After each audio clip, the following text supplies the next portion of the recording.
कुछ दिन से कांग्रेस पार्टी ने हमारे 400 पार के लक्ष्य को ट्विस्ट करना शुरू किया है।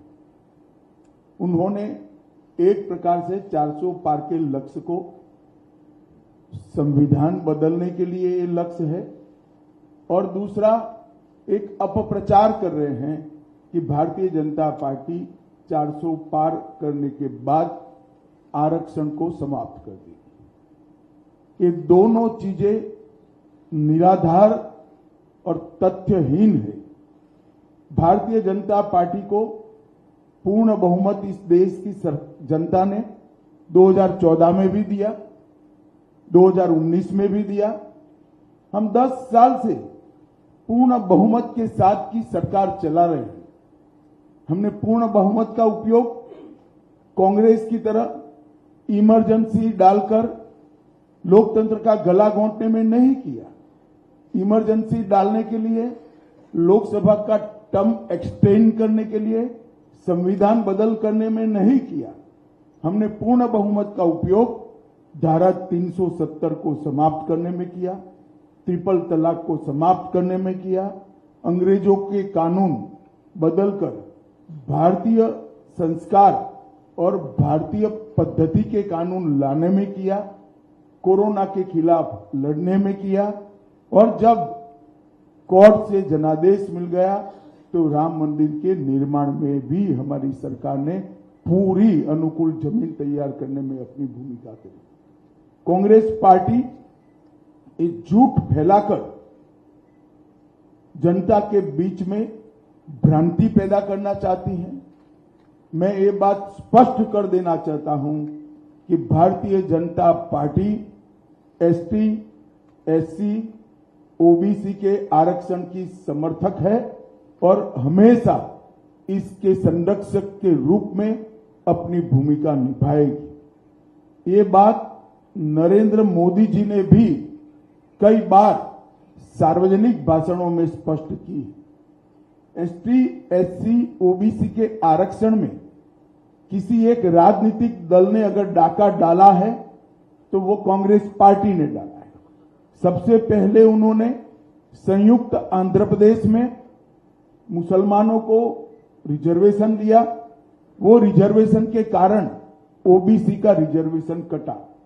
उसके बाद में कर्नाटक में रातों रात कोई सर्वे के करे बगैर, पिछड़ापन तय करे बगैर सारे मुसलमानों को ओबीसी कैटेगरी में डालकर उनके लिए 4% का कोटा रिजर्व कर दिया। इससे भी पिछड़ा वर्ग का रिजर्वेशन कटा है। भारतीय जनता पार्टी स्पष्ट रूप से मानती है कि धर्म के आधार पर आरक्षण संविधान सम्मत नहीं है, गैर संवैधानिक है, और जब भी इन राज्यों में हमारे पास अधिकार आएगा, हम ये धर्म के आधार पर लादे गए आरक्षण को समाप्त कर कर एसटी, एससी और ओबीसी को हम न्याय दिलाने का काम करेंगे।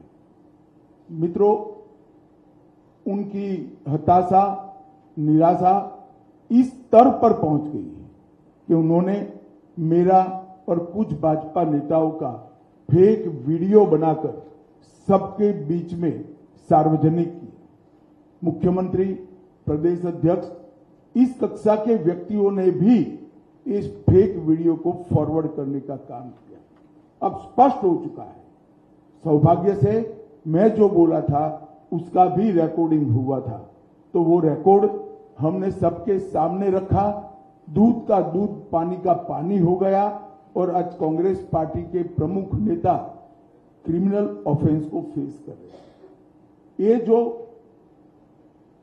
कृत्य है वो उनकी हताशा और निराशा का द्योतक है। जब से राहुल गांधी कांग्रेस की कमान संभाले हैं, राजनीति का स्तर नीचे नीचे नीचे ले जाने का काम कर रहे हैं, और ये इसका चरम लोकसभा में चर्चा न हो देना, राज्यसभा में बहिष्कार करा देना, शोर शराबे करना और निराधार झूठ बोलकर प्रजा में भ्रांति फैलाने का काम लगातार उनके नेतृत्व में कांग्रेस पार्टी कर रही है।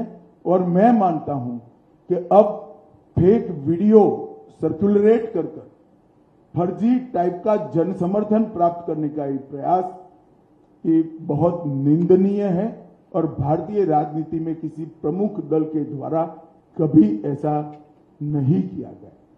भाई और बहनों, मेरी आप सबसे करबद्ध निवेदन है, सत्य को जनता तक पहुंचाइए।